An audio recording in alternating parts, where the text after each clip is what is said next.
Shalom, my dear brothers, my dear sisters. It's already 12 midnight here in Canada. And welcome to this ministry, the Remnant of the Lord Jesus Christ, End Times International Ministry with the two Gospel of Jesus Christ, End Times Ministry, my dear brothers and my dear sisters. The Gospel of the Kingdom of God and the grace of the living God unto salvation. Hello, brother in desire. God bless you, my dear brother. We're gonna do a Bible study tomorrow on Sunday, with your family there. So before we're gonna do anything else, we're gonna share this first to the same groups, my dears. I'm gonna do this one. The message of this part 4 of this series, my dears, it's actually the last part of the ministry, or the last part of the series that I'm sharing it to you. And then Jesus Christ. Okay. Then we're gonna go to the groups.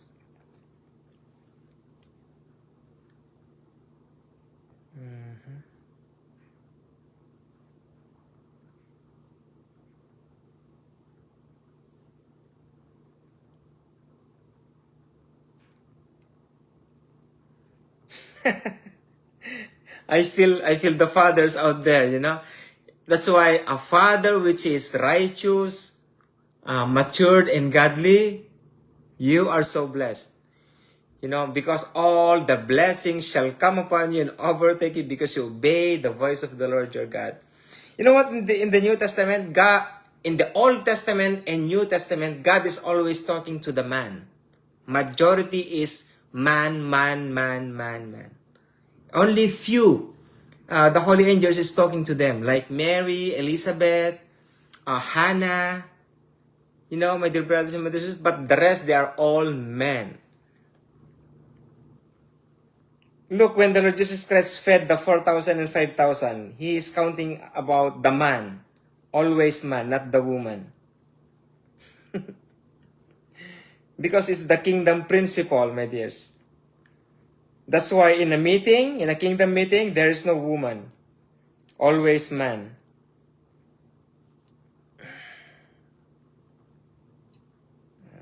Alright.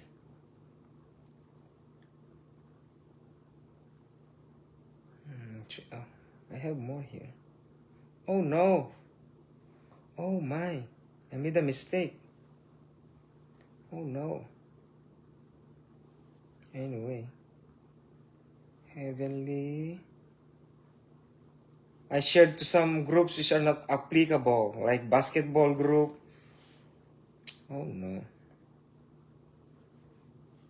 Anyway, good for them. Good for them. Okay, one more this. Alright.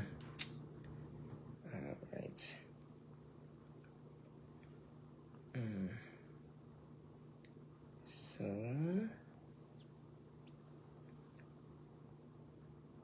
thank God I'm not restricted so far.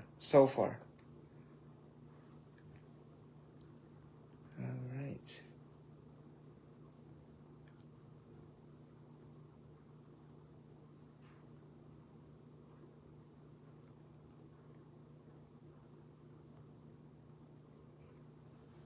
Okay.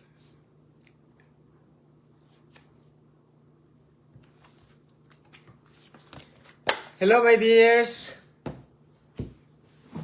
Yep, my dear brother in desire. Yeah, it's good to share about the End Times Ministry. So, our subject for tonight is about the chapter 4, part 4 of the falling away, my dear brothers and my dear sisters. And at least there are 1,000 people watching and listening about the nature of the falling away. And we found out that the pre-rapture theology is wrong.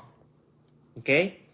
Because among the teachings of Apostle Paul and the Gospel, Matthew, Mark, Luke, and John, teaching or prophecy about the end times, we cannot find that the rapture will come to pass before tribulation. Okay? But that's why those who are preaching and teaching about pre-tribulation rapture are cowards. They are cowards, my dears.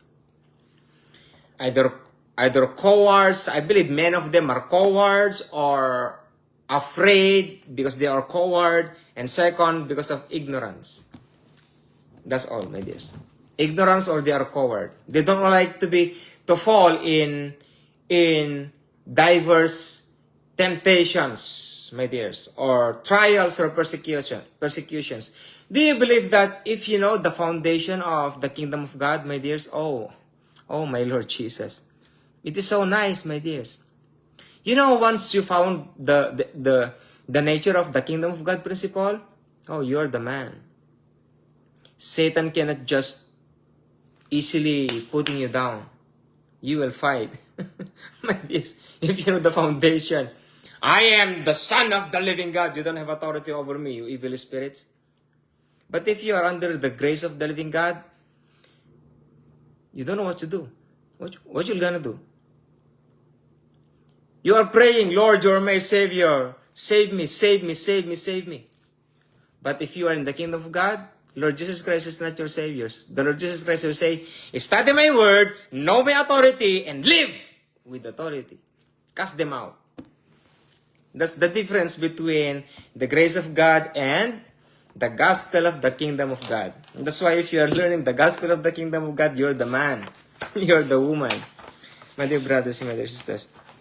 Actually, I'm just saying this to you. You think that I am rude. You think that I am, actually, your pastors, every pastor in the world, they always encourage you. They always encourage you. They are doing their best. They are begging you to change, to change, to change. And yet you are like, who cares, pastor? I live with myself. That's why I'm telling you right now. I'm telling you, you are lazy. That's why you always hear from me the word lazy, lazy, lazy. Why? Because your pastors encourage you a lot. Encourage you for you to grow somehow, to learn somehow with their teachings. But they are wasting their teachings, preachings because you don't listen. Now I'm telling you, here we are. You're watching me. You're lazy. That's why you are here.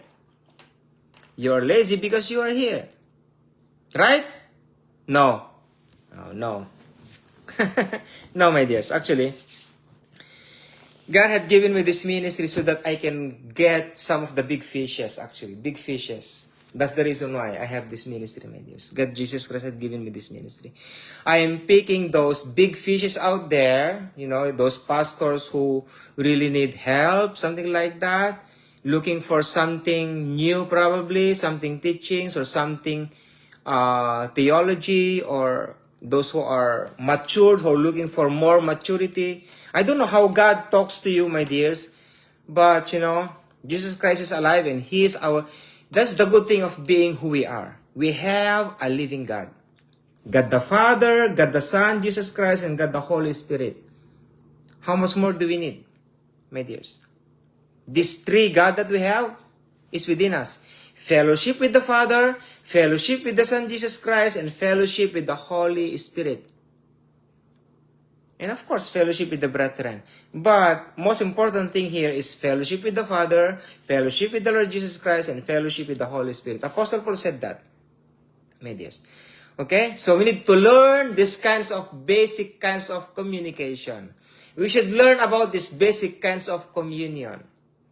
My dears, those who are husband and wife out there, the way you talk to your husband, the way you talk to your wife, do you think that's the way you talk to God the Father, to the Lord Jesus Christ, or God the Holy Spirit? If you are used to talk to your husband, if you're used to talk to your wife, how about God the Father? How about the Lord Jesus Christ? How about the Holy Spirit? They are always willing to hear. My dears, they are waiting for us for a long, long time. We are in the grace of God for a long, long time. Knowing salvation, knowing the blood, knowing the resurrection, knowing the cross, knowing what else? The coming of the Lord Jesus Christ, wherein you are not yet ready until now. Those are the basic things. Baptism of da. But in the kingdom of God, my dears, you will learn maturity. You will mature. You will be matured, my dears. So that in your own, you can fight. You can fight your own battle with the Lord Jesus Christ, of course. But it is different in the grace of God that the Lord Jesus Christ is with you, but you are hiding to His wings because you don't know what to do. But in the kingdom of God, Lord, I know you are with me. We can do this battle. We can do this spiritual battle. Because you know your authority, my dears. That's the different thing. Amen? So, in part 2, the falling away, my dears, we're gonna talk about the remnant church in the book of Revelation. In the book of Revelation, my dear brothers and my dear sisters, you can only see the remnant church. Why not the elect? My dears, why not the elect? Because the elect are just the common people of the living God. They are commoners. They are like common people, come and go to the church. They are growing sometimes. But look at this. The power of the sower. The seed fell on the wayside. The seed fell from the ground or from the stony place, or the seed fell from the bushes, and the seed fell from the good ground. So, all of us fell or was planted in the good ground. Why? My question here is this. Why some received 100-folds? Why some received... Hello, brother in Desire, what's up? Hello, shalom, Pastor. Yes, my dear brother, I'm doing the live teaching right now. Are you watching? Oh, sorry. Okay, brother, okay. Yeah, watch me over, I'm bro. listening. Okay. When you free, please call me then. Yes, my dear brother, after this Oh, probably. yeah, because here is a patient who wanted to get blessing from you. She's in dire need now. Yes, my dear brother. We're gonna call you after Prayer. this. She has some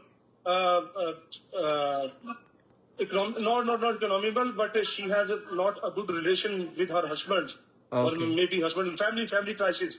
Oh, family crisis. She is my elder sister, Yes. and I told her that there is a pastor named you. So that is why we are waiting. When you please call me. Yes, my dear brother. After maybe. Okay. Carry on. I am listening. Oh, thanks so much, my dear brother. God bless you. So that's our brother in Pakistan, my dears. So let us start. The only subject in the book of Revelation is the remnant, my dears. Why remnant? Because this is the last what do you call to this one? The last source of the living God in these end times. My dear brothers and my dear sisters, the remnant of the living God. Alright? But this remnant of the living God was called to something like be a shining model or shining testimony to those brethren out there who are really looking for a fine, refined, and pure, something like that, name it. And these are the remnant people, my dear brothers and my dear sisters. By their fruits you shall know them. It's in the Holy Scripture. I'm going to read some of the verses here. Alright, my dear brothers and my dear sisters. So let's start. So the topic is all about the remnant of the living God. The part 4 concerning about the falling away. This is the part 4 of this ministry. The part 4 of this topic, my dear brothers and my dear sisters. The remnant of the living God. So let's go here. I'm gonna read to you Isaiah chapter 9 verse 10. So if you have a Holy Bible, my dear brothers and my dear sisters, this is heavy. This quite be like boring probably to you, because if you cannot understand this gonna be a boring to you. But if you understand, my dears, the nature of this ministry, you're gonna enjoy it because this is for you. So Isaiah chapter 9 verse 10 says, the bricks are falling down. This is a prophecy. The book of Isaiah is the book of prophecy. The book of Jeremiah is the book of prophecy. The book of Ezekiel is the book of prophecy. My dears, of course, the book of, what else? Yeah, the book of Isaiah, Jeremiah, and Ezekiel. My dears, these are the book of prophecies. My dear brothers and my dear sisters, alright? So everything that I'm gonna read to you is about the prophecy concerning the end times, the falling away. My dear brothers and my dear sisters, amen? Okay, God Jesus Christ bless us all. So the prophecy in this end times is this. The bricks are falling down, but we will build with hewn stones. The sycamores are cut down, but we will change them into cedars. Cedar of Lebanon. In the end times, my dear brothers and my dear sisters, the knowledge of man will increase, which is increasing right now. There are a lot of informations about good things and bad things, about holy things and unholy things, about filthy things and clean things. May there's everything. If you surf in YouTube, Facebook, Instagram, whatever, TikTok, whatever media is that, everything is available. Even Satan himself is so available. Before, it was hidden. It was not allowed to enter in media. But now, go to Netflix. You can see Lucifer. What a great name, isn't it? Lucifer. Not even Satan. Lucifer. So he's showing up, my dear brothers and my dear sisters. We cannot see him, but he is showing up. My dear brothers and my dear sisters. Now, what you're going to do is showing up. Are you ready to meet him in this coming tribulation? God gave him 7 years, my dears, of power. He will going to do everything, as in everything, my dears. That's why he's going to destroy the world, my dears. We're gonna talk about him one time, my dears, about the pre-Adamic race. It's a very good topic. So in these end times, God will do this. The bricks are falling down. What is meant by bricks? You know bricks, the traditional how they build houses before, bricks by bricks. But in these end times, God will change the bricks into hewn stones, pure, solid, sedimentary rock. Solid sedimentary rock. Solid. What is harder than sedimentary rock? It says rock. It didn't say gold or silver or precious stones. This is an ordinary stone, but this stone is like really like probably sedimentary rock. You know sedimentary rock, my dears? The living stone or rock we saw everywhere. So the bricks are falling down, but God the Father will build with hewn stones. That's why in the Holy Bible, we are lively stones. We are living stones. Amen? In these end times? Amen to yourself, my dears, because that's who you are. That's who we are. Next, the sycamores are cut down. What is meant by sycamore? A simple tiny kind of tree. But God the Father will change them into cedars. Cedar of Lebanon. It is very hard to cut. You cannot cut it easily. It's very, very hard kind of lumber or wood or tree. My dear brothers and my dear sisters. So that's the prophecy in the end times in the life of Isaiah when God the Father gave him the prophecy. God will make him hewn stones in the end times. Because we are lively stones, living stones, lively stones, alive stones, my dears.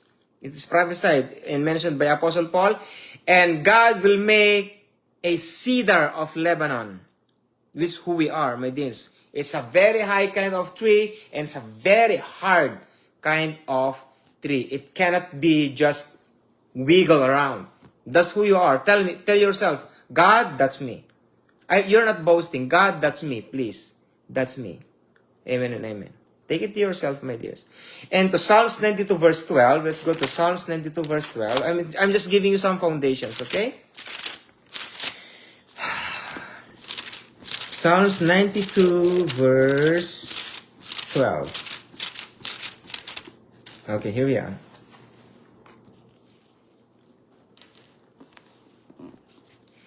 The righteous shall flourish like the palm tree. The other one is cedar of Lebanon. No, the other one is a palm tree. The righteous shall flourish like a palm tree. He shall grow like a cedar of Lebanon. Hallelujah. Those that be planted in the house of the Lord shall flourish in the courts of our God. They shall bring forth fruit in old age. They shall be fat and flourishing, to shew that the Lord is upright. He is my rock, and there is none unrighteousness in him. Those that are be planted in the house of the Lord. In the house means in his kingdom. Not in the body. I told you, the kingdom of God is different from the body.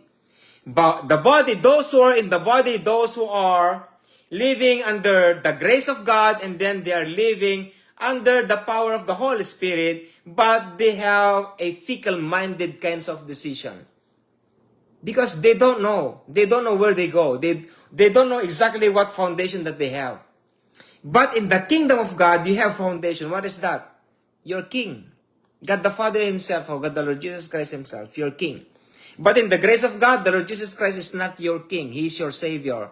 That's why in the grace of God, the Lord Jesus Christ is keeping you. His body is keeping the body. He is not the body. He is. He owns the body. I told you. Amen. He is not the head of the body. He owns the body. He owns the head from the feet. He owns it. You know what I mean, my dear brothers, my sisters? He is outside the body because we are the body ourselves. Okay? Because some are eyes, some are ears, some are brain, some are mouth, some are nose, some are underarm, some are, Apostle Paul said that, not me.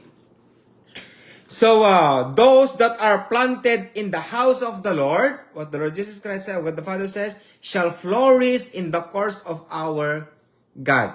That's why those who lives under the grace of the living God, under salvation, get out of there. Pray to the Holy Spirit. Lord, God the Holy Spirit, live with me. I'd like to live with you. I'd like to seek you with all of my heart, God the Holy Spirit. From now on, you're gonna be my comforter, and you're gonna be my leader in my whole life. You're gonna be my everything. God the Holy Spirit. Let the Holy Spirit lead you, my dear brothers and my dear sisters. Okay? If you can, just pray. Just pray about the Holy Spirit. Pray with the Holy Spirit. Pray without ceasing. Just pray to the Holy Spirit until the time you will going to receive it. You know what is meant by knocking and the door shall be open? And seek and you can find? Knock and knock and knock and knock and knock and knock and knock and knock until the door will be open unto you. Seek until you can find. What else? The other one. I don't know what's the other one. I forgot. That's the Hebrew meaning of that one. Seek until you can find. Knock until the door shall be open unto you. That's the Hebrew. Find it until you find it, my dears. Never stop. So pray. Never stop praying until you receive it. My dear brothers and my sisters, especially your relationship to the Holy Spirit in the kingdom of God. Amen? So let's go to 1 Peter 2 verse 5. It's too far away, 1 Peter 2. It's going the end of the Holy Bible here. Anyway, I'm a fast finder anyways. Okay, 1 Peter 2 verse 5. It says, see in here, I just mentioned you. Ye also as lively stones are built up in a spiritual house, an holy priesthood, to offer up spiritual sacrifices acceptable to God by Jesus Christ. That's why in 1 Peter 2 verse 9 says, but ye are a chosen generation, a royal priesthood, an holy nation, a peculiar people, that ye should shew forth the praises of him. I'm just reading. Who hath called you out of darkness out of darkness, into His marvelous light, into His marvelous light. That's who we are, my dear brothers and my dear sisters. Amen? That's who we are. Okay? Stop living under the grace of the living God. Stop sinning. Stop sinning. You need to be matured. Repent. My dear brothers and my dear sisters, thank you for that like, my brother. And that's the only thing that we need. Repent. Always repent. Asking forgiveness is useless, my dears, because you're gonna go back to your old self again. Like a dog going back to your own vomit. And then, once you vomited it, I've seen my dog eating that one. He vomits so long. He vomited his food and then he ate it. And then like a swine. Don't be like a swine, because even though you're going to water the swine so clean, he's still going back to a mud. That's how they're enjoying it. Can you stop them? No. Why? It's their nature. My dears. But if you are the... yeah, it's a bit funny, right? But we are the children of the living God who is not going running and fro and doing things. We have a straight kind of mindset. Mindset. And we need to pursue holiness, my dear brothers and my dear sisters. You need to pursue righteousness and maturity. It is step by step, my dears, step by step. My dear brothers and my dear sisters. Okay? So ye are also as lively stones are built up a spiritual house. Through what? Holy Spirit. Holy Spirit. Holy Spirit. Nothing here but the Holy Spirit. Amen? That's the kingdom of God, because He is the kingdom of God and we are the temple. Holy Spirit. So here, so lively stones are built up a spiritual house and holy priesthood. See, you're a priest. And to offer up spiritual sacrifices acceptable to God by Jesus Christ. What is written in Romans chapter 12? Offer your life as a living sacrifice. I'm burping. Oh my. Holy and acceptable unto Him. Acceptable unto you, Apostle Paul says. Okay, so now, let's go to the remnant of the living God in the book of Isaiah. Please, if you don't understand this, pray. If you don't understand, it's up to you if you're gonna live or not. But Jesus Christ loves you, my dear brothers and my dear sisters. So Isaiah chapter 1 verse 9 says like this.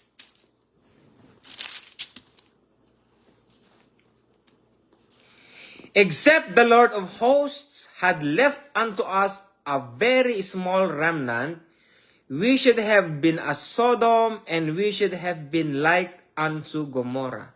Remnant.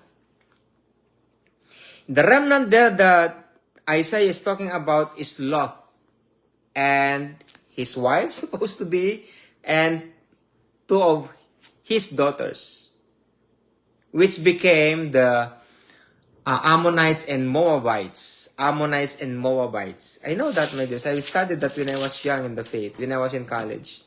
I've studied the Old Testament before. I never forget that. Okay, these are the mothers of Moabites and Ammonites, my dears. And remember what happened to the wife of Lot, So that's why when Abraham says, Lord, how about if they are 50 in Sodom and Gomorrah? Are you going to destroy them? No. How about they are 40? How about they are 30? 10? Like that. It goes to 10. I will not destroy Sodom and Gomorrah because of that 10. Because that 10 is remnant. Because he's talking about his nephew, Lot. But that's why the holy angels went to Sodom and Gomorrah. I don't know where they live, in Sodom or in Gomorrah, because there are two cities out there. So they took them out, and because of that, when the Sodom and Gomorrah is now open, like there is no righteousness anymore in there. That's why what happened was, when God lifted up all the people of the living God, and they are in the clouds, my dears, when all the people of the living God got raptured, remember when I told you? That's the time God's wrath, the 7 vials of the wrath of God the Father will be poured out to the world. The same thing what happened in Sodom and Gomorrah. As long as the remnant is there, as long as there is even one child of the living God in a certain place, God will not destroy that for that sake. But once the remnant was taken out, my dears, or taken off, or taken up, look what happened. God destroyed Sodom and Gomorrah and became dust.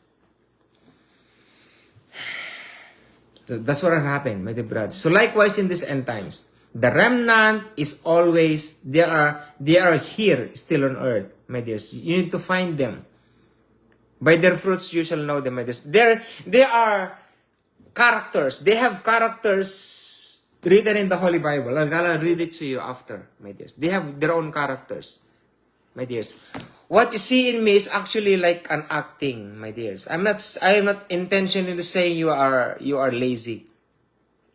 You know, I intended to say that just to actually not to discourage you, but to encourage you, because your pastors already encourage you a lot. But they wasted their own sweat, you know. They encourage you a lot in the church. You need to grow, preaching tithes and offerings. You need to grow, but you don't listen. Now you're listening to me. I'm saying to you, you are you are lazy. No, actually, I'm just acting, my dear brothers and my dears. I'm not that kind of person. I just did that just somehow to give you like a question mark. What kind of preacher is this? You know? Anyways. So, let's go to Isaiah chapter 10, verse 20. You're gonna be deeper and deeper here. And I told you it's a bit boring. But those who are remnant out there, they're gonna enjoy this one. Verse 20 and 22. A remnant of Israel to be saved. And it shall come to pass in that day. In that day. How many times you hear that? And it shall come to pass in that day that the remnant of Israel and such as are escaped of the house of Jacob shall no more again stay upon him that smote them, but shall stay upon the Lord, the Holy One of Israel, in the truth. The remnant shall return, even the remnant, the remnant shall return, even the remnant of Jacob, unto the mighty God.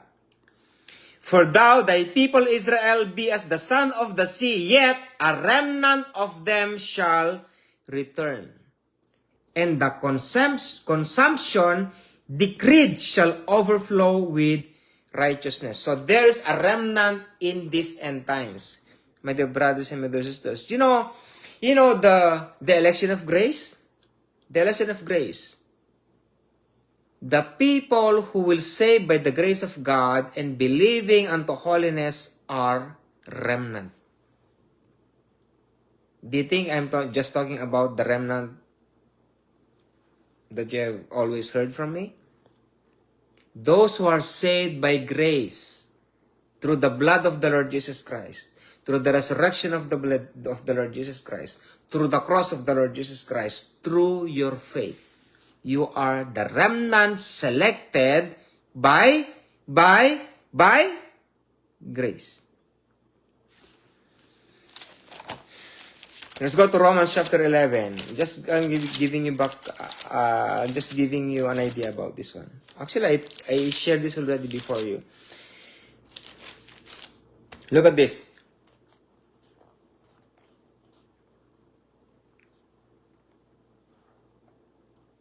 In verse 22, but I'm gonna stop in verse 25. Behold, therefore, the goodness and severity of God on them which fell severity, but toward the goodness, if thou continue in his goodness, otherwise thou also shalt be cut off. And they also, if they abide not still in the unbelief, shall be grafted in, for God is able to graft them in again.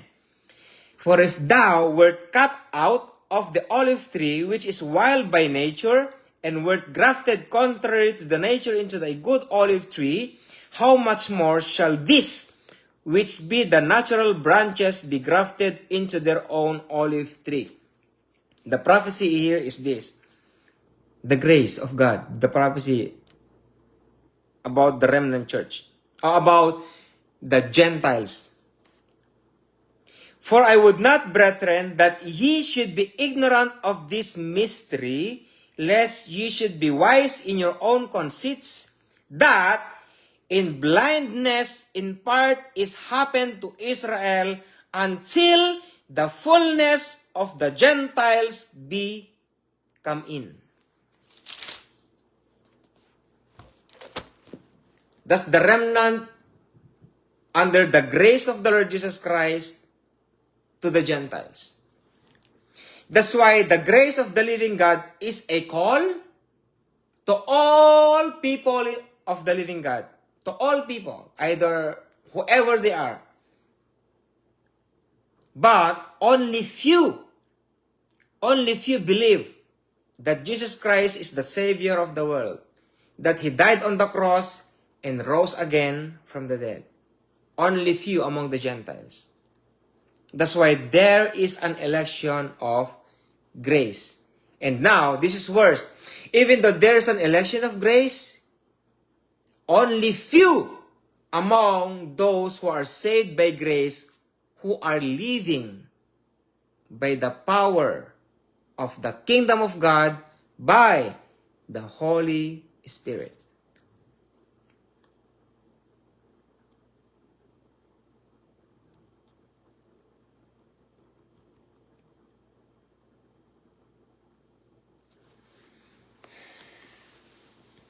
That's why being saved is not enough. You need to grow in the faith.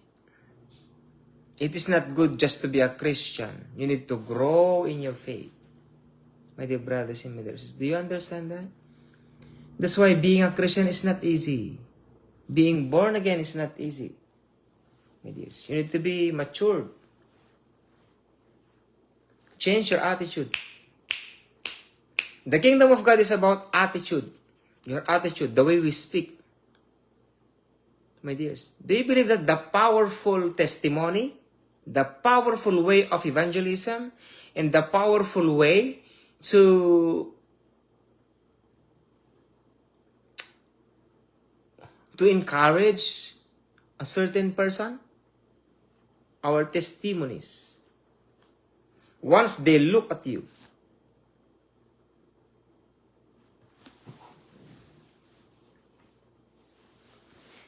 I'll give you an example. Once you look at me, what do you think who I am right now? Okay? Don't say anything about here. Don't say anything. Okay. Look a person in your church right now. Look at him. What can you say about him? Once you see him, what can you feel? That's how powerful the testimony is, my dears. Once they see you, oh, hello, my dear brother, how are you? Hello, man, come on, let's have fellowship together. Come on, let's go, let's do it. Some people do that, right? But if you see a certain person, oh my, he's here again. You know my point, my dears? That's the lifestyle, the testimony. Let's remove all those people. For example, we are all matured and we are all holy. For example, we are all perfect. Perfect means matured. If we are all matured, what do you think will happen? You're gonna be enjoying together, right? Because a matured person of the living God and a matured person of the living God, they can communicate, even though eye to eye, they can communicate, my dears. They can communicate so easily. Something like they know each other already. Because of, what is the nature of being matured? My dears, discernment. They discern each other. Once they meet together, hey bro, what's up? Once they look at eye to eye, they knew the meaning of that look. You know? You know that kind of look already. Oh my. That's why it is so nice to talk to a matured people of the living God. It is so nice. Not just pastors, my dears. Even though elders, something like that, or a father or a mother somehow. It's so nice to find this kinds of maturity among the people of the living God. You're gonna enjoy it, I'm telling you. You're gonna be enjoying it. Once you see them, oh my, I hope God, there are matured people in every church. Oh my God, as a model out there. Oh my God. Hallelujah. So that's the grace of the living God, my dears. There is a remnant through the grace of the living God who will be saved by believing the Lord Jesus Christ as their Lord and personal Savior. And they receive the atonement, they receive the redemption, they receive the the uh, the uh, the new life of being born again, my dears. Because if you are new, you are born again, supposed to be, my dears, right? But in the body of the Lord Jesus Christ, there are so-called relapse. There are relapse out there. They are saved, but they are trying to go back to their old self. Some of the brethren are going back to their old self, even pastors too. Sorry for the word, but even pastors too. They have relapse. What is meant by relapse? Going back to your old self. You're fighting not to Satan, you're fighting to your own flesh.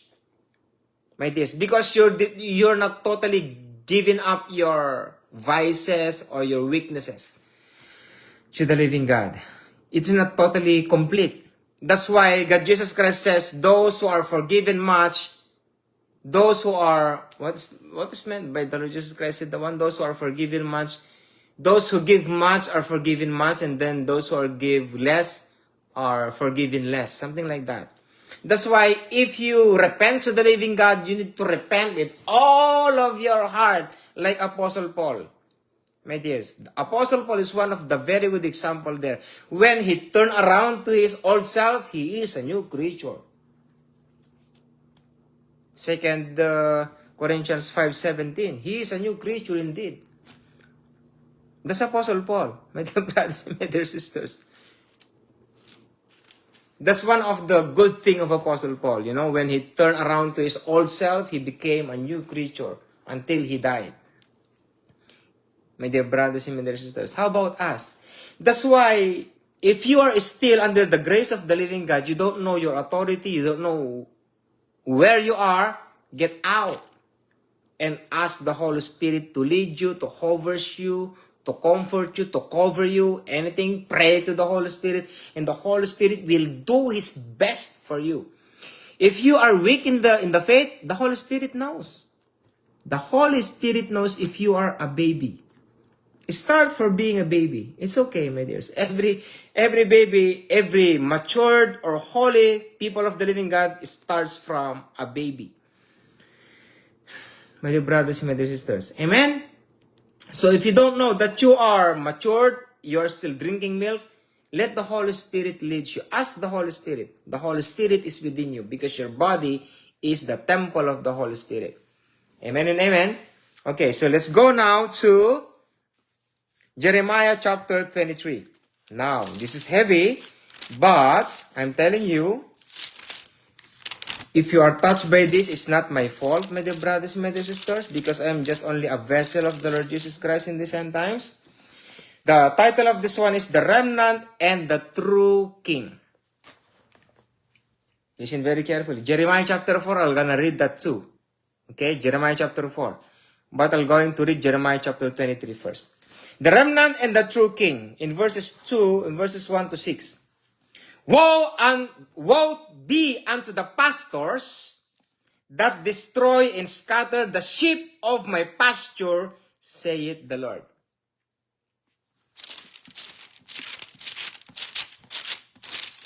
Just chapter 1, just verse 1 is really heavy already, my dears. Where's the pastors here? I think it's not here. Oh, praise God, I didn't find. Oh, in here. In Jeremiah chapter 10. For the pastors are become brutish and have not sought the Lord. Therefore, they shall not prosper, and all their flocks shall be scattered. Pastors. Pastors. It's tough, right? Woe be unto the pastors that destroy and scatter the sheep of my pasture, saith the Lord. those who are living and teaching about hyper grace teaching. Therefore, Isaiah says, through God the Father, therefore, thus said the Lord God of Israel against the pastors that feed my people, ye have scattered my flock and driven them away, and have not visited them. Behold, I will visit upon you the evil of your doings, saith the Lord. Do you think there are pastors during the Old Testament before? Tell me. Or he's talking about the pastors of the sheep, like Esau, like Abel. They're pastoring the sheep, pastoring animals. Is he talking to those pastors there? Or he's talking about the pastors in the end times? The fivefold ministries. The prophecy is already here, my dears. Therefore, thus said the Lord God of Israel against the pastors that feed my people. So it's meaning these are pastors who have the churches, including the woman pastors who are so-called woman pastors out there. That's why, nakaraarayig, kaya po. Una yan. Woman pastor ka no. Woman pastor ka no isuna. Nagturod mo na akong nanaya kakabsata na. I'm talking to my own tongue, my dears, not to you. Therefore, thus said the Lord God of Israel against pastors that feed my people, ye have scattered my flock, and driven them away, and have not visited them. Behold, I will visit upon you the evil of your doings, saith the Lord. And, God the Father says, and I will gather the remnant of my flock out of all countries, whither I have driven them, and will bring them again to their folds, and they shall be fruitful and increase. And I will set up shepherds, not pastors. I'm just reading it, my dears. And I will set up shepherds over them, which shall feed them. And they shall fear no more, nor be dismayed, neither shall they be lacking, saith the Lord. Those big fishes I am picking up, my dears, it's not yet finished because there are too many. And the badness there is I am the only one picking in that dream. Until now, my dears, I cannot find in my spirit, even now, I cannot find even one among our brethren right now who have the spirit as me, picking that big fishes. My dears, these are not the remnant. These are not the remnant. These are the cast away brethren of the living God in every church. Even pastors are part of this. They are pastors who are big fishes, but because they are living uprightly, they kick out in the church, and even the elders or leaders of the church, they were kicked out because they are more holier than their pastor. You know them, my dear brothers. I'm talking about those people out there. If you know yourself, if you are that big fishes, you know it. And I will set up shepherds, not pastors. And I will set up shepherds over them, which shall feed them, and they shall fear no more. Oh, I am crying here. Nor be dismayed, neither shall they be lacking, saith the Lord. Behold, the days come, end times. Behold, the days come, saith the Lord, that I will raise unto David a righteous branch. Who is the righteous branch? The Lord Jesus Christ. And a king shall reign and prosper, and shall execute judgment and justice in the earth. In his days, Judah shall be saved, and Israel shall dwell safely. And this is the name where he said, be called the Lord our righteousness, or Jehovah Sidkenu. There's a love there. Hallelujah. Jesus Christ, God bless you, Sister Karen. So let's go to Jeremiah chapter 24.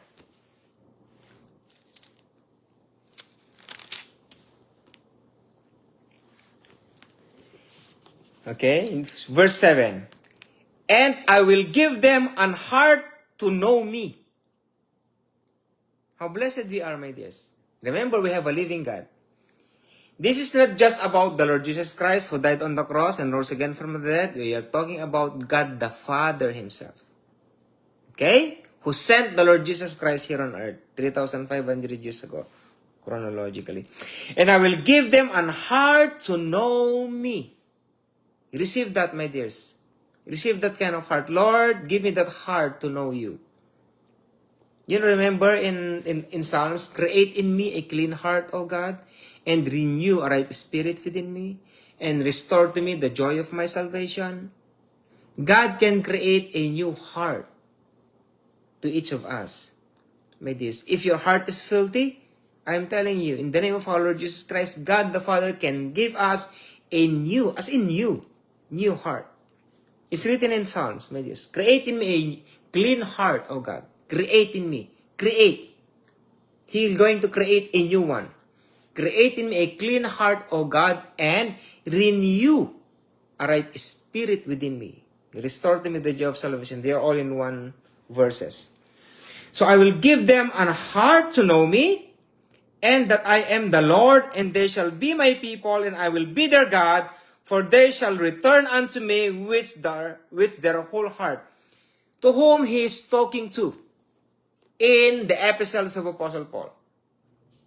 That God the Father mentioned the Apostle Paul that I will be their God and they shall be my people. To whom he is talking to? To the Israelites or to the Gentiles? To what? The Gentiles. So he's talking to you. He's talking to you, my dears. God the Father says, and I will give you a heart to know me. The Lord God the Father says.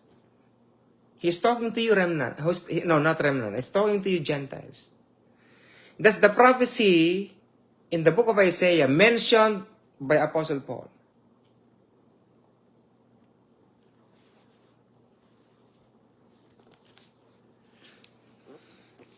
And I will give them an heart to know me, and I am the Lord, and they shall be my people, and I will be their God, for they shall return unto me with their whole heart.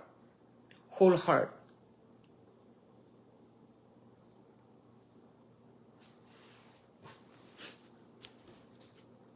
Zephaniah 3 verse 13. Now it's getting better. It's getting exciting here. Zephaniah 3:13. So Malachi, going back here, Nahum, I think Habakkuk, Zephaniah. Okay, in here, Zephaniah 3:13. It says here, the remnant of Israel shall not do iniquity. The remnant of Israel shall not do iniquity, nor speak lies, neither shall a deceitful tongue be found in their mouth. For they shall feed and lie down, and none shall make them afraid. Remnant. It's good to know. Okay, let's jump to Ezekiel chapter 14. In Ezekiel chapter 14, it speaks more about this remnant. I don't know if I can able to finish it tonight, but maybe later. I'm gonna continue it. Oh, hallelujah. 14 verses 22 and 23. Yet behold, therein shall be left a remnant that shall be brought forth, both sons and daughters, behold, they shall come forth unto you, and ye shall see their way and their doings. And ye shall be comforted concerning the evil that I have brought upon Jerusalem, even concerning all that I have brought upon it. And they shall comfort you. When ye see their ways and their doings, ye shall know that I have not done without cause all that I have done in it, saith the Lord God. That's why we are so blessed, because there is still remnant in these end times. Without them, my dears, what will happen to us? What will happen to you?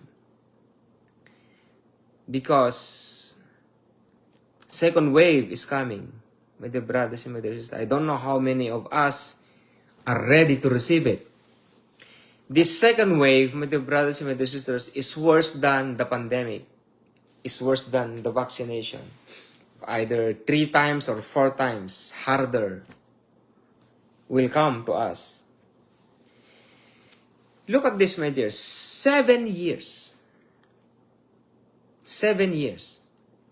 And he gave that to Lucifer, Satan, the devil.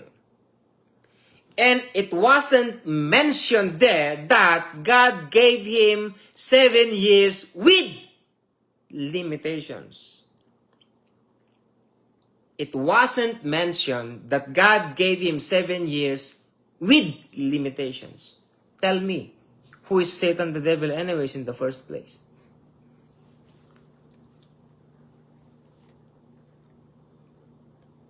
Isaiah chapter 14, if I'm not mistaken, and Ezekiel 28, look who Satan is. Look how powerful Satan the devil is. I'm not talking about Lucifer here. Lucifer, when he was holy, but you are talking about the devil here. Satan, the devil. 7 years. How long 7 years is? 365 days times 7. How long is that? Count it. I cannot do the math. Count it. If God, for example, let's do at least 1 year.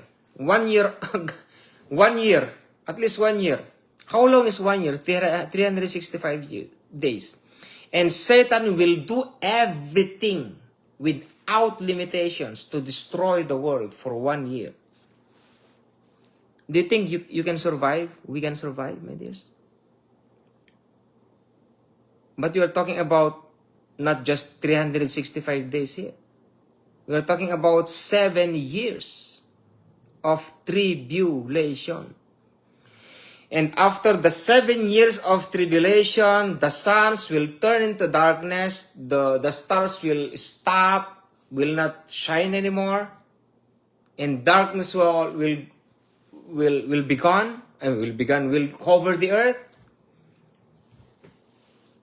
How scary is that, my dear brothers and my dear sisters? How scary is that? You're just imagining, but your imagination is not fit for what is coming. My dears. That's why we together, my dears, we need to pray one another and pray for your family, for your husband, for your children. Pray to your loved ones that at least somehow before the coming tribulation. It is coming now, my dears. It is coming now, my dear brothers and my dear sisters.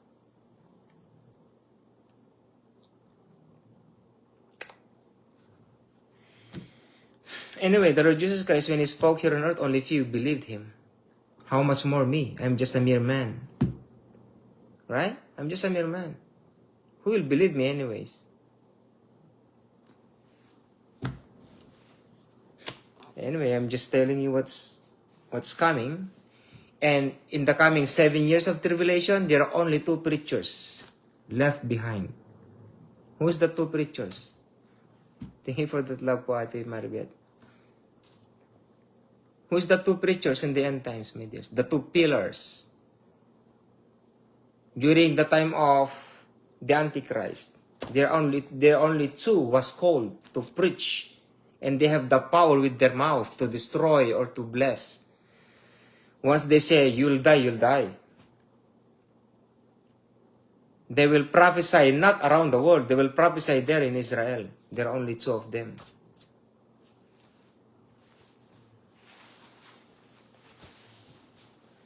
How? That's why we cannot imagine what is coming.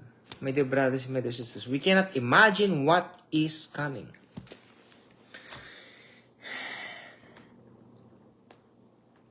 Ezekiel chapter 6, verse 8. I told you it's a little bit boring, but it's up to you if you're going to listen or not. My dears. Hallelujah. Because I'm just reading here. Okay, 6 verse 8. Yet will I leave a remnant, that ye may have some that shall escape the sword among the nations, when ye shall be scattered through the countries. Remnant. They are around the countries, but they are only few, my dears. They are only few.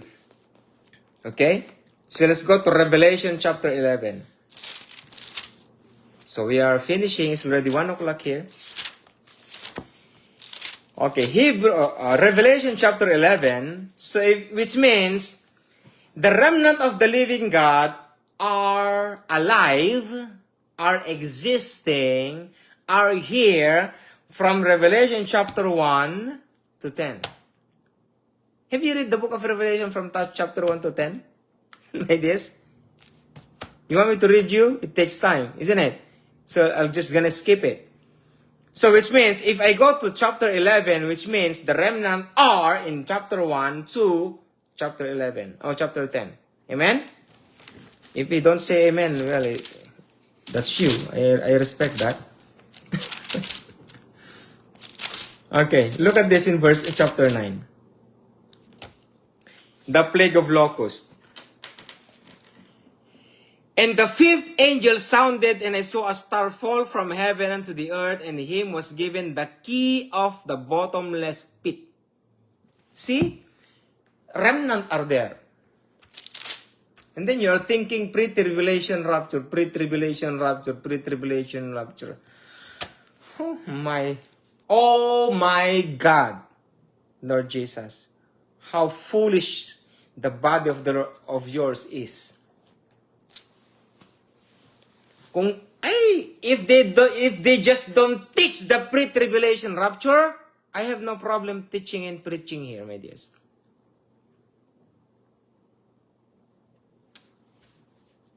It's better sleep now, right?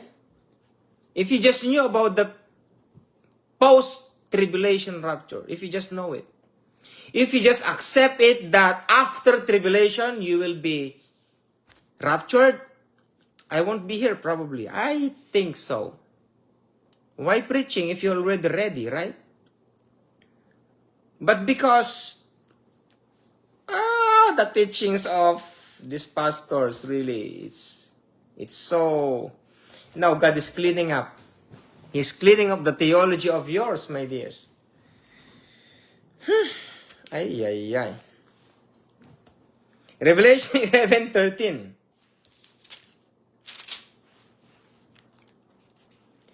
And the same hour was there a great earthquake, and the 10th part of the city fell, and in the earthquake were slain, and men 7,000. And the remnant were affrighted, and gave glory to God of heaven. Look what had happened in those chapters 1 and chapters 10. Look what had happened there. The 7 wrath of Satan the devil.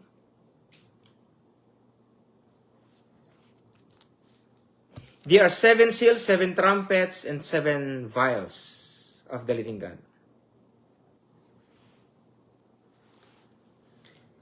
Look who are punished with the seal. 7 seals, and who are punished with the 7 trumpets, and who are punished with the 7 vials of the wrath of the living God. This is the last one, the wrath of the living 7 vials. That wrath of God is the wrath of God the Father, not the Lord Jesus Christ. My dears, but look at this. The earthquake was damaged, the cities fell, it was broken into pieces, and the remnant were affrighted. What is meant by affrighted? Go Google. Look go to Google, www.google.com. What does that mean? Affrighted. Are they shocked or they amazed? Wow! Are they excited to see what had happened during that time? They are trembling when they saw the earthquake, my dears. They are scared to the bones. Even to the marrows of their bones is scattered. How did that happen? Well, I'm exaggerating here. And the remnant were affrighted and gave glory to God of heaven. That's why the pastors doesn't preach about the book of Revelation, because they don't want you to know that the people of the living God are still there. That's probably the reason why they're hiding it, because they never learned it in seminary. How can they teach the book of Revelation if they never learned that in seminary? Because if they learned that in seminary, why, since I was in the church, I have never heard about post-tribulation rapture. I never heard it. I only heard pre-tribulation rapture. That's all. Even I'm gonna die right now in the name of our Lord Jesus Christ. I never heard it. My dears, I've never heard even one of them. They are afraid, my dears. They are afraid.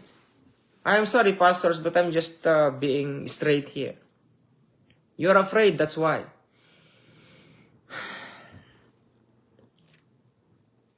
That's why the enemy of the gospel of the kingdom of God are priests. Because there are only few pastors who are really called by God himself.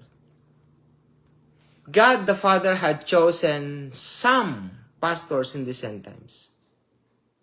Or rather few. I cannot find it here. I don't know where. At least to encourage the pastors out there, gonna find it. So that somehow some of the pastors who are righteous, they're gonna be encouraged, you know. They're written in Jeremiah. Let's find it here. I don't want them to get mad at me, you know, my dears.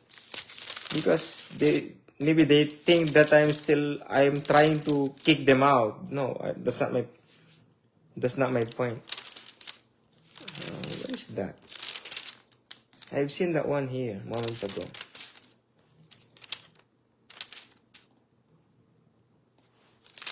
If I cannot find it, well, bad for them. It is written here. It's the same thing. God had chosen pastors. There are chosen pastors out there, but there are only few, my dears. I cannot find it. I'm so sorry. Because there's only one verse in the book of Jeremiah that I have chosen pastors to be the pastor of his people. So that's the one, my dear brothers and my dear sisters, that the remnant are here from chapter 1 to chapter 10 to chapter 11.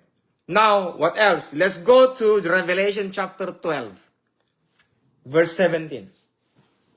Look at this. I'm telling you, my dears, pre-tribulation rapture. Think about pre-tribulation rapture if it is correct. Revelation chapter 12, verse 17.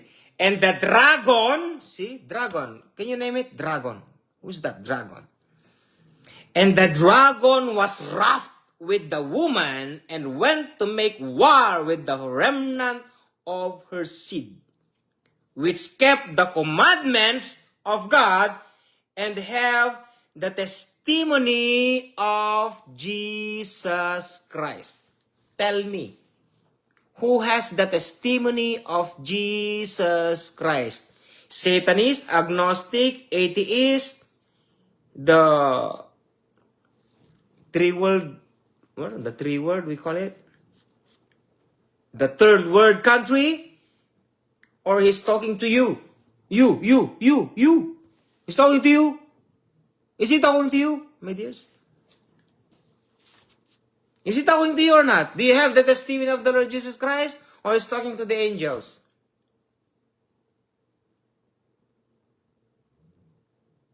Mga tamad kasi kayo kaya hindi nyo alam You are lazy, that's why you don't... Because pastors doesn't read to you the book of Revelation, even yourself, you don't read it. That's why you don't know what's going on. Whatever you say, whatever your pastor says, so. Whatever your pastor says, does. Oh, yes, pastor. Yes, pastor. Yes, pastor. Yes, pastor. Yes, pastor. Because, yes, pastor, I worship you, pastor. In these end times, they are worshiping the pastors now, my dears. They are throwing money in front of the pastors. Something like the pastors like, running like a fool. In YouTube, I saw it in YouTube. Sorry for that word. Yeah, the pastor is running in front of the church and then he's running like that while these people of the living God throwing money, throwing their tithes and offerings probably, I don't know. And then this pastor is running like, I don't know. Look at this. Oh my. Can I read to you this one? So that at least somehow you may know what I'm talking about here. I'm just gonna read it. I will not explain it. And there appeared a great wonder in heaven, a woman clothed with the sun and the moon under her feet, and upon her head a crown of 12 stars. And she being with child cried, traveling in birth, and pained to be delivered. And there appeared another wonder in heaven, and behold, a great red dragon having 7 heads, and 10 horns, and 7 crowns upon his heads. And his tail drew the third part of stars in heaven, and it cast them to the earth, and the dragon stood before the woman, which was ready to be delivered for to devour her child as soon as it was born. And she brought forth a man-child who was to rule all nations with a rod of iron, and her child was caught up unto God and to his throne.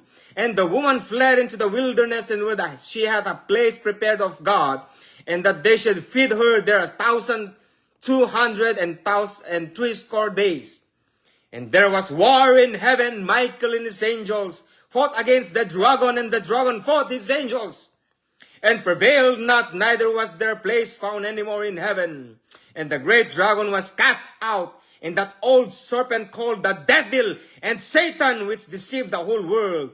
He was cast out into the earth, and his angels were cast out with him. And I heard a loud voice saying in heaven, Now is come salvation and strength, and the kingdom of our God, and the power of his Christ. For the accuser of our brethren is cast down, which accuser them before our God day and night.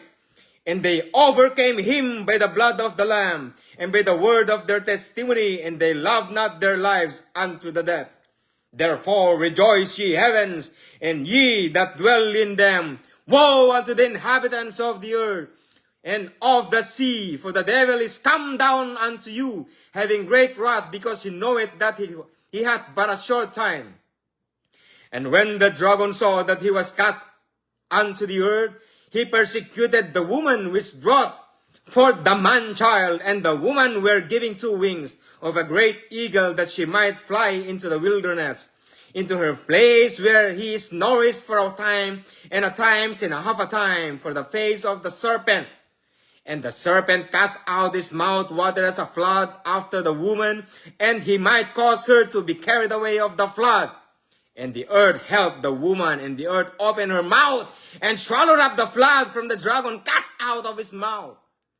And the dragon was wroth with the woman, and went to make war with the remnant of her seed, which kept the commandments of God, and have testimony of Jesus Christ.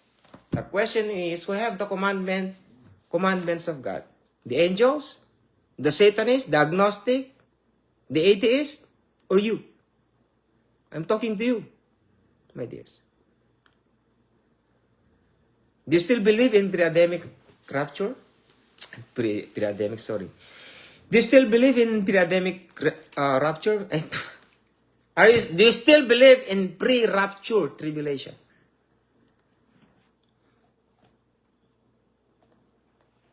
Do not tell this to your pastor. They don't believe you. Because he is a pastor. I am a pastor. I went in seminary. I have my diploma. Don't talk to me. You don't even never learn. How dare you to tell me? Some pastors will tell you that. That's why don't tell this to your pastors. Take this to your heart, my dears. Prepare yourself for the coming tribulation. Look what happened here. And there was war in heaven. Michael and his angels fought against the dragon. And the dragon fought and his angels and prevailed not. Neither was their place found anymore in heaven. You know, before the rapture comes, he will going to clean up the heavens first. That's what happened here. And prevail not, neither was their place found anymore in heaven. Because Ephesians, for we wrestle not against flesh and blood, but against principalities, against powers, against rulers of darkness in this world, against spiritual wickedness in high places. But those high places was destroyed. They are all cast down and throw them where? I told you where? On the earth. It was mentioned many times here. Twice, I guess. And because of that, Satan got wrath, and because he cannot go against the woman who brought a child, where Satan came and looking for, and went to make war with the remnant of her seed, which keep the commandments of God and have the testimony of Jesus Christ. Those who believe the Lord Jesus Christ as Lord and personal Savior, we have all the testimonies of the Lord Jesus Christ. So, which means He's talking to you. My question is, are you ready? Let's ready to rumble! Are you ready, dears? Are you ready? I'm not yet done here. So, if there's Revelation 11 and Revelation chapter 12, let's go to Revelation chapter 19. Oh my Lord. The book of Revelation is until 22. How come the remnant of the living God is until chapter 1 to chapter 19? Well, let's find it. Let's go to chapter 19. Because you thought it's until chapter 12, right? I just stopped you right there. Verse 21. Are you ready to... Are you boring or not? The remnant are not boring out there. They're just enjoying it. Because this remnant out there, whoever you are, my dears, you're enjoying for the coming tribulation. You're enjoying it. Why? Because without the tribulation, the Lord Jesus Christ will not come. It's part of our journey. Look, if you are... I will not insult you, but I'll give you an example. If you are Joseph the dreamer, if you are Joseph the dreamer, you know what will happen to you. Do you think you're gonna be the Pharaoh's right hand? Do you think you're going to suffer what he had suffered? Do you think you're gonna be Joseph? Think about it. Or you are Joseph. If God will show you what will happen to you, that you're gonna do this, you're gonna suffer like this, before you receive to be the right hand of Pharaoh. Do you think you're gonna do it? Me? I'm gonna think twice probably, I don't know.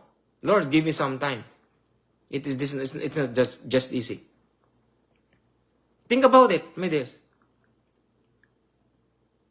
I'm talking about Joseph, I'm not talking about the end times. I'm talking about Joseph. Or one more, Job.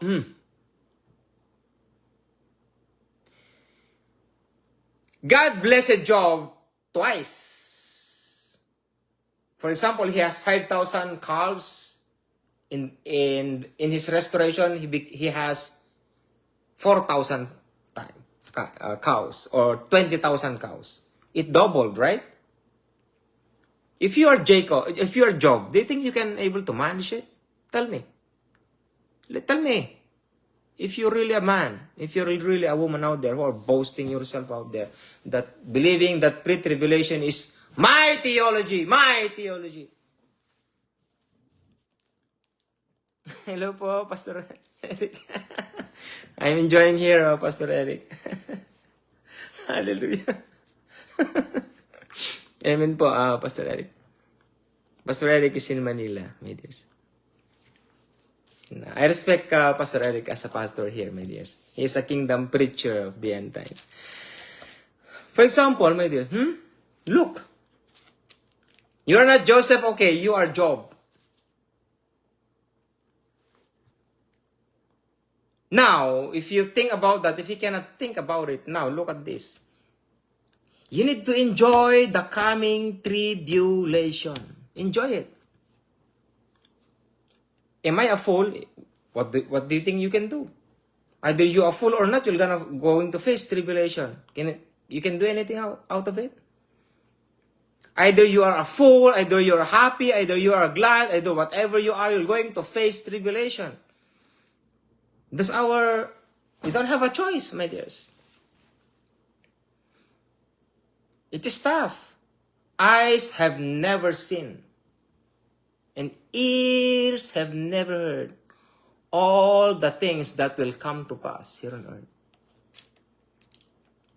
You know what happened in the old days when famine struck the earth? Their skin became black. I don't know what happened. They are not taking a bath or because they cannot eat. I don't know. It's written in the Old Testament. Their skin became black.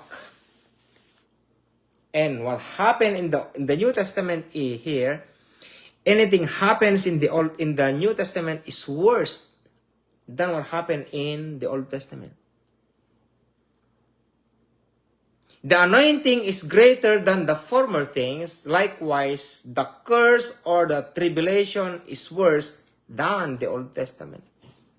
There is no tribulation in the Old Testament. Can you find tribulation there, my dears? Do you think the coming of the flood was tribulation? Or it is a cleansing?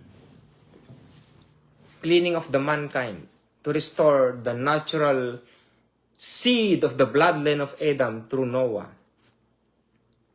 It's not a tribulation, my dears. It's not even a curse like he killed all the human beings. You know the reason why God killed everything, even the animals? Only by 2 animals who got saved. Among these animals, also some of them are defiled. They had the bloodline or the seed of the blood of the Nephilims. You know Nephilims? Do you believe in Nephilims? You don't believe because your pastors didn't teach you that, my dears. You know how huge those Nephilims in the Old Testament? We're gonna talk about the pre-Adamic race next time, my dears. You're gonna be shocked. You're gonna shock them more, my dears. You know, the tallest, according to the history, the tallest mountain in the world is the Mount Everest, right? Do you believe that there is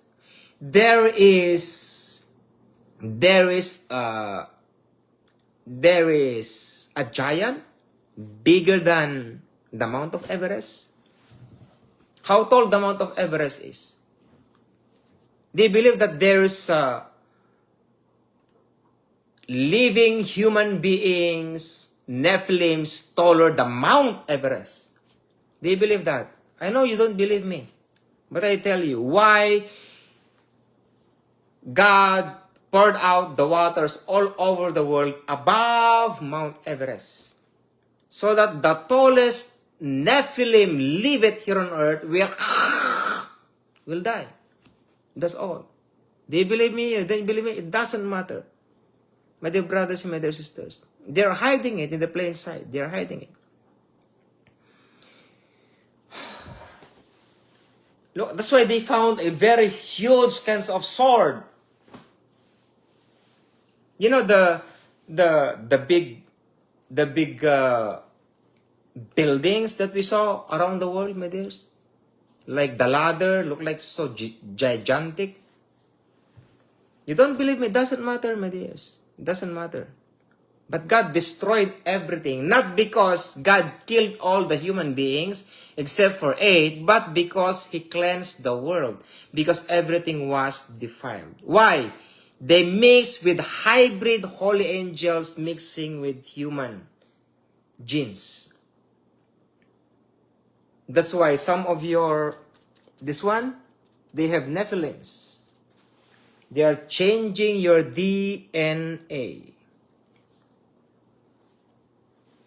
Those who have this, they are changing your DNA. You don't believe me? It doesn't matter, my dears. It doesn't matter. That's why blessed are those who don't have this. You know the reason why there are more than 9 different kinds of I cannot mention it because they're gonna destroy my Facebook account. So that they're going to blame each other. They will not know where exactly the or the source who have that kind of DNA. Everything is already been everything, my dears. That's why you don't even know that the second wave is already begun. We don't even know. 3rd time or 4th times worse than pandemic.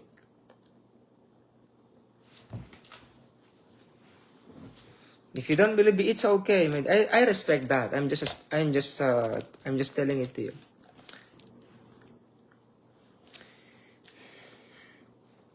I have confidence to tell you because God told me about the pandemic before time. That's why they destroyed my Facebook account. I announced that before. Oh, I missed that one. Revelation 19 verse 21. And the remnant were slain with the sword of him that sat upon the horse, which sword proceeded out of his mouth, and all the fowls were filled with their flesh.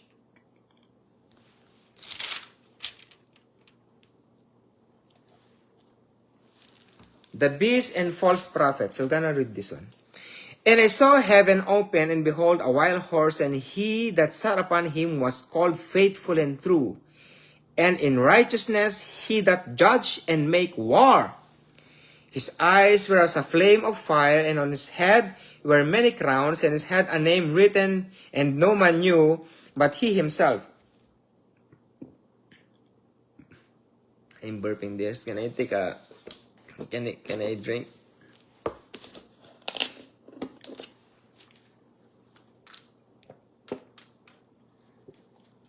Oh Lord, thank you.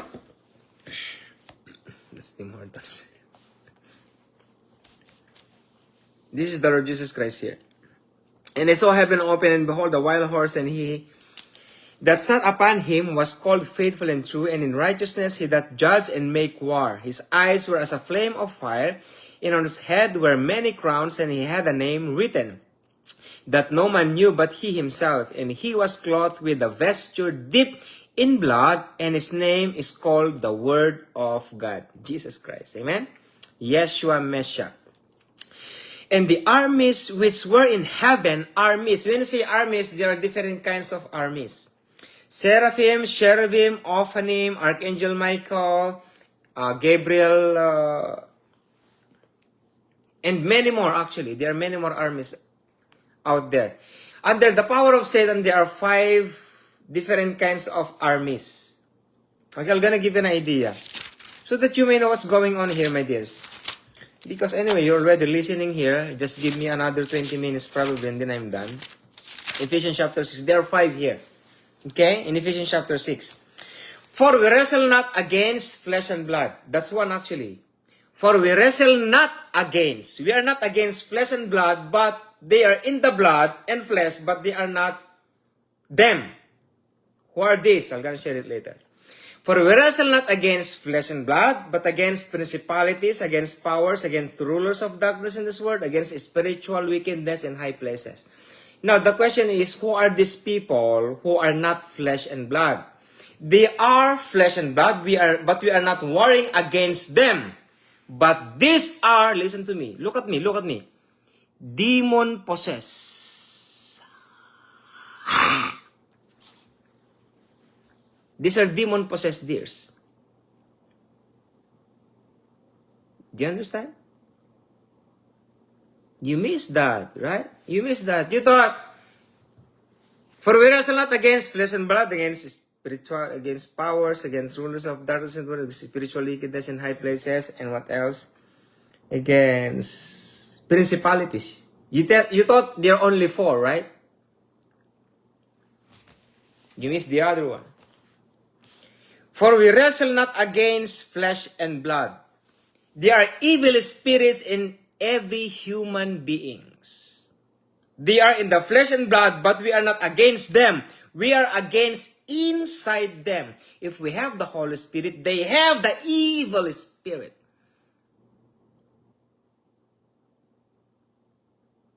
Maybe you're shocked, isn't it? Read it. Read yourself. That's why some of the evangelists or pastors casting out evil spirits from Christian who are totally possessed sometimes or demonized. Do you believe me, my dears? I hope you believe me so that you may know what you're going to do next time. That's why somehow if you're talking to a certain person, you're not talking to him. Actually, you're talking to an evil spirit. No? I saw in the video. I'll give you an example. In a certain video in Facebook, there's a woman passing by and it was videoed by a certain citizen. And then there's a man walking by too, across with him. And then this woman talking to herself. She is talking to herself, and then after that, the evil spirit within her talking. Like her voice is like a man. My dears. She spoke like a man. Oh my goodness. I'm going to cast that out if...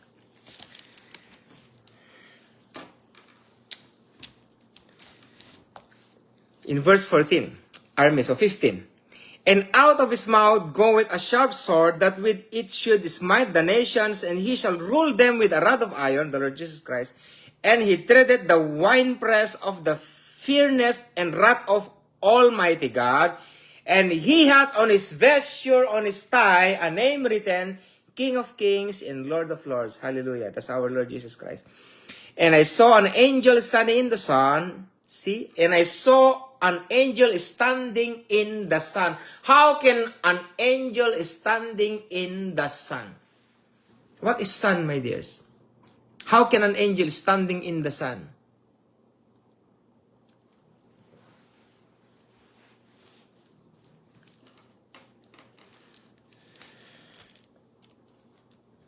And he cried with a loud voice, saying to all the fowls that fly in the midst of heaven, Come and gather yourself together unto the supper of the great God, that ye may eat the flesh of the kings.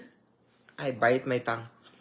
That ye may eat the flesh of the kings, and the flesh of captains, and the flesh of mighty men, and the flesh of horses, and of them that sit on them, and the flesh of all men, both free and bond, both small and great. And I saw the beasts and the kings of the earth and their armies gathered together to make war against him that sat on the horse and against his army. And the beast was taken, and with him the false prophet, and wrought miracles before him, with which he received them that had received the mark of the beast, and them that worship his image. These both were cast alive into a lake of fire, burning with brimstone. And the remnant were slain with the sword of him that sat upon the horse, which sword proceeded out of his mouth, and all the fowls were filled with their flesh. It's not talking about the remnant of the living God here. It's talking about something else. At least there's a remnant here. So that's not the remnant of the living God here, my dears. Do not misinterpret this one, right? But at least there's a remnant here. So remember, my dear brothers, my dear sisters, that's the end of our subject. But we're going to talk about the pre-Adamic race next time. But next teaching, my dears, is a series about the restoration of the church. And after that, the pre-Adamic race, or the pre-Adamic teaching about why Lucifer is Satan, is already Satan during the time of the creation of the world. My dear brothers and my dear sisters, why Adam and Eve was there, but Satan is already Satan. What happened to him? Why he is already Satan? my dears, why he is not Lucifer during that time. But my answer here, the important matter of this subject is of part 4, my dear brothers and my dear sisters. I read to you the book of Revelation, and you found out the remnant, not the elect, not the common people, not the common brethren. If you want to understand that, read from chapter 1 to chapter 12, not chapter 19. The other 19 remnant is different. It's not the remnant that I'm talking about, my dears. From only chapter 1 to chapter 12, remnant, you can able to find it there. The remnant of the living God. Why not the common people out there? Because the real enemy of Satan, the devil, are remnant. Why not common? Because they are wishy-washy. They can easily be like that. Satan is powerful than them. Because why? Because they don't know the authority, my dears. They don't know the authority. You know, greater is he that is within me than he that is in this world. Who said that? The Lord Jesus Christ. Now I am telling to you why Satan has power over you. A simple tiny weenie, how much is that per stick? Or a liquor, you know? You are letting a certain stick to control the temple of the Holy Spirit, or a body controlled by a liquor, or a wine, or a liquor, or what else? What vices do you have, my dears? Or drugs, something like that. You are letting these kinds of entity controlling you. You're supposed to control them. You know what I mean, my dears? That's why, what is the sense of saying or telling that greater is he that is within me than he that is in this world? There's another one. I can do all things through Christ Jesus who strengthens me. For what? I can do all things through Christ Jesus who strengthens me. For what? My dears, or alak. I can do all things through Christ Jesus who strengthens me. Or sabong. You know sabong in the Philippines? Cockfighting. I can do all things through Christ Jesus who strengthens me.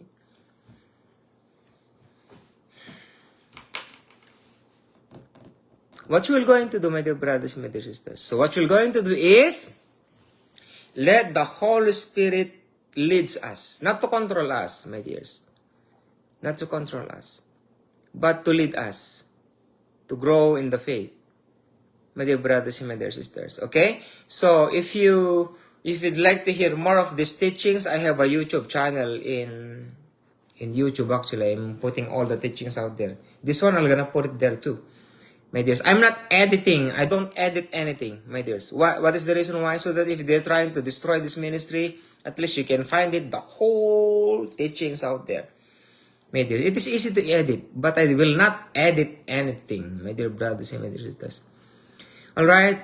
But, so let's all gonna pray and let us ask the Holy Spirit to talk to us, my dear brothers and my dear sisters, because we have only one key for survival, my dears. And what is that? The power of the Holy Spirit given to us, my dears.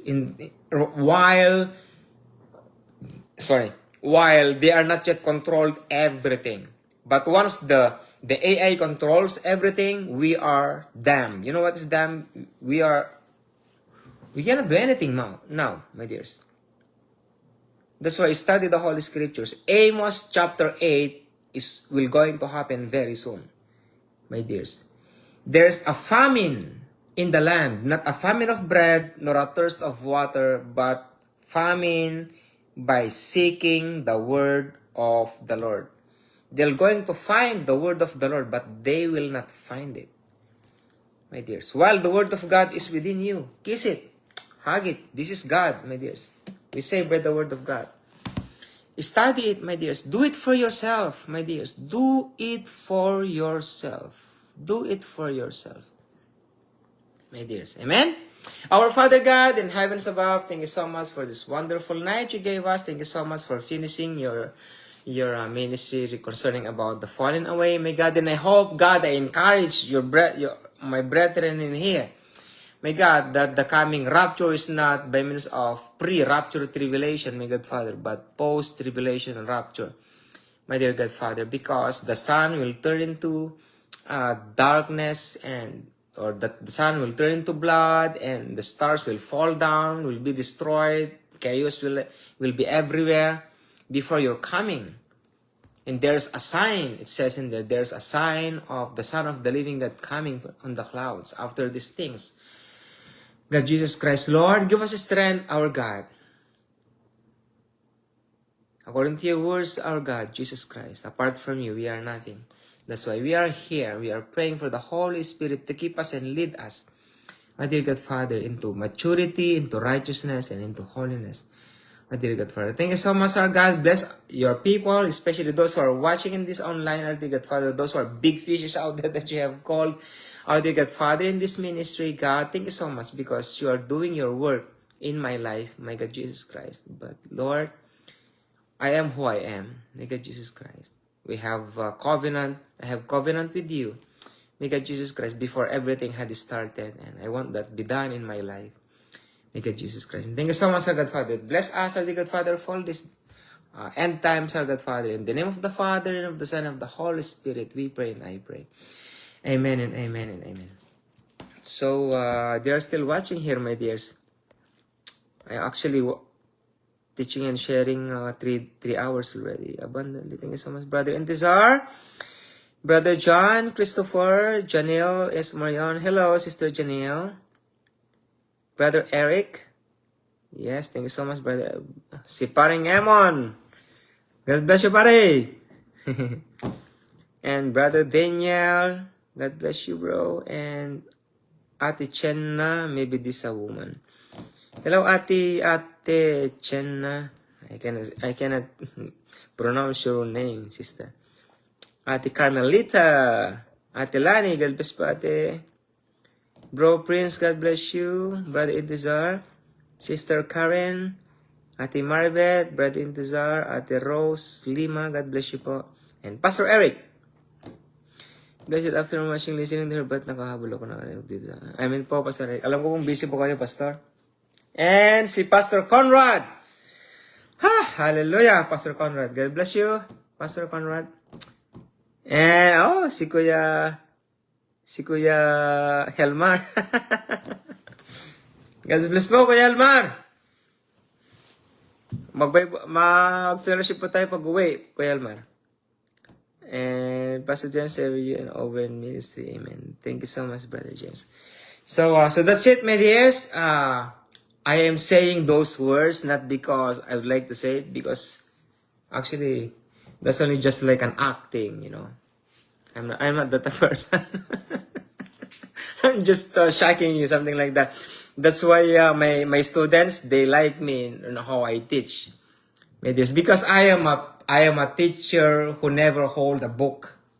I'm not a teacher like that. I'm walking in front of my students. When I'm teaching in high school. If I'll be a teacher in high school, I love teaching in high school, my dears. I am enjoying it. They like me during that time. I taught in high school within 4 years during that time. I am so passionate in terms of this, especially the word of God, my dear brothers and my dear sisters. So if ever I hurt you, I'm not actually intended to hurt you, my dears, but somehow I need to be like an artist, like an actor, just to shake a little bit of your spirit. You know, because if you don't, because look at our pastors out there, they are working so hard, feeding like a babe, doing everything they can, but you never grow in the faith. You are lazy. It is true, you are lazy. That's why if the pastors encourage you, I discourage you in this ministry so that somehow you can think, so that you can wake up.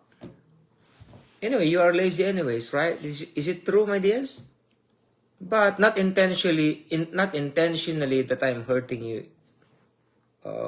Intentionally, I'm just somehow like nudging your your spiritual life. Hey, wake up, brother. Wake up, sister. Don't be lazy. My dears, amen? And a lot more watching there, but I'm done, my dears. I'm done sharing. Actually, I can feel in my spirit that I cannot share anymore, my dears. Maybe after this, maybe once I wake up, my dears. So God Jesus Christ bless us all. You know, God Jesus Christ is still alive, my dears. Why I said he's still alive? Because there are a lot of false pastors, false preachers, false people out there to say, I'm always, Jesus Christ is my God, is my Savior, and my Lord, and my King. He is my whole life. He is beyond everything. God the Father, God the Son, God the Holy Spirit. God in the Holy Bible. I always telling that as a testimony of who I am. My dears, everything that I have taught for you is about the Holy Bible and some extra biblical books sometimes, my dears. But you can able to balance it. You know, if I'm telling you rightfully or wrongfully, my dears. Brother Intizar, I'm gonna call you, brother. Okay? I'm gonna call you after this.